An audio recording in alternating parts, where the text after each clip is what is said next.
Drake. You don't feel so good? Uh-uh. Too much pizza? Uh-huh. Oh, I'm sorry. Do you need anything? I'm okay. You want me to read you a story? Oh, yeah, that'd be okay, Pogo. If you Oh, got a good one. I got the best one. Let me go get it. Oh, here we go. It's called.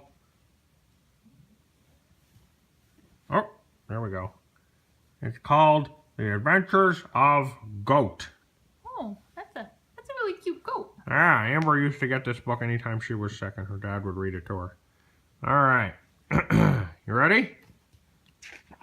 Let's see here. Okay. One day, a small gray goat decided to leave the farm. He packed his suitcase, said goodbye to the other goats, and set out by bus for the city.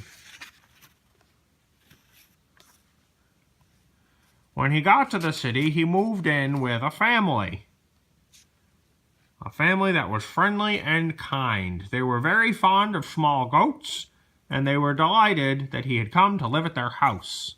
They made him feel welcome and gave him whatever he needed.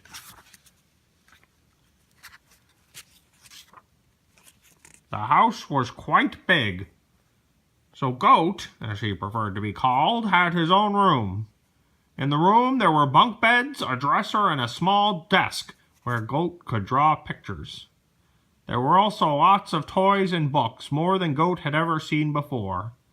And outside in the driveway was a new red scooter, just the right size for a small goat.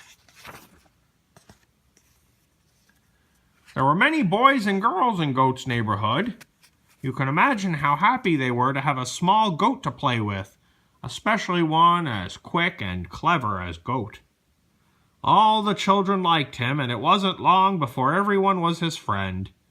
He was never mean or pushy, and he shared all his toys, even the scooter. He never said, "It's my turn for a long time and not yours," or "I'm not your friend."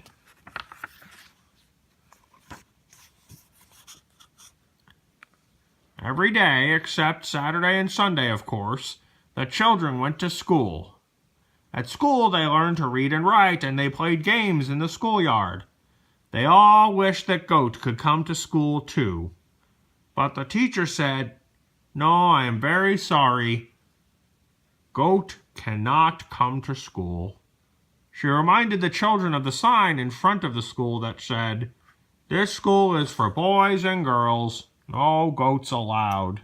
Oh. "Don't worry," said Goat to the children. "There are lots of things I can do while you're at school." First, Goat learned to dance.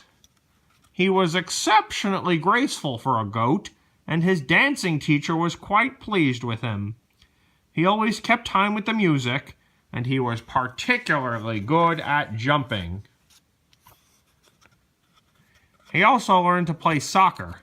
Soccer came quite naturally to him, and he was an excellent player.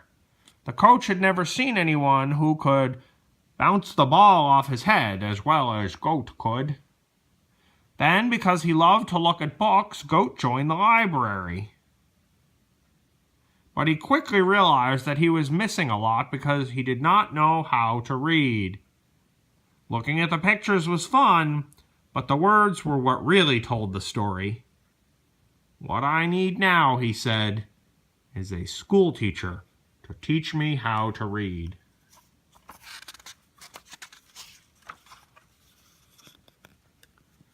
The children tried to think of a way to persuade the teacher to let Goat come to school.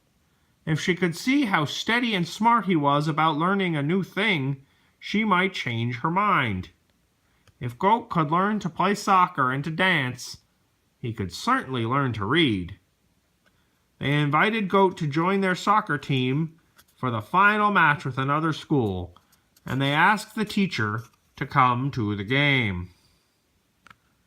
Goat was outstanding, and his team won by a large margin. Yay. the teacher was quite impressed. Then the children asked Goat to dance in the Christmas concert. He was the hit of the evening, and the teacher and everyone else cheered.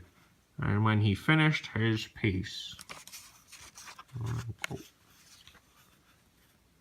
that did it. The teacher agreed to let Goat come to the school after the Christmas holiday. The children and Goat were elated. It would really be a happy new year for them. As expected, Goat was a very good student. He worked hard, and soon he could read and write. He continued to be everyone's friend, and he never told secrets. But then spring arrived, and though Goat was happy with the children, he began to miss the other goats. He missed the sweet smell of clover and buttercups and fresh cut hay. He missed the country. Just before school closed for the summer, Goat made plans to return to the farm. The children were sad and hoped he would change his mind, but Goat explained that he was homesick and had to go back. He promised to visit them often, and he told them he would be their friend forever and ever. The children had a party for Goat before he left, and everyone had a wonderful time. They played games and ate strawberries and chased balloons, and the children gave Goat 3 presents: a storybook, a soccer ball, and a pair of sturdy new dancing shoes to take to the country.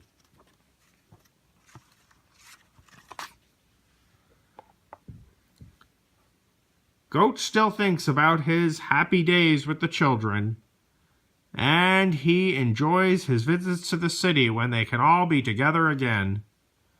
But he likes being on the farm best of all, watching things grow and smelling the sweet country smells.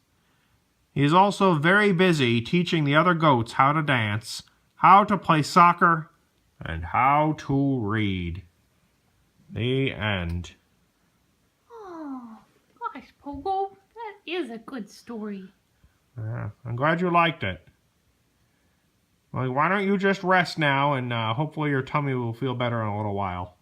Oh, okay, I guess I'll take a nap. Okay. Thank you, Pogo. All right, holler if you need anything. Okay, thanks.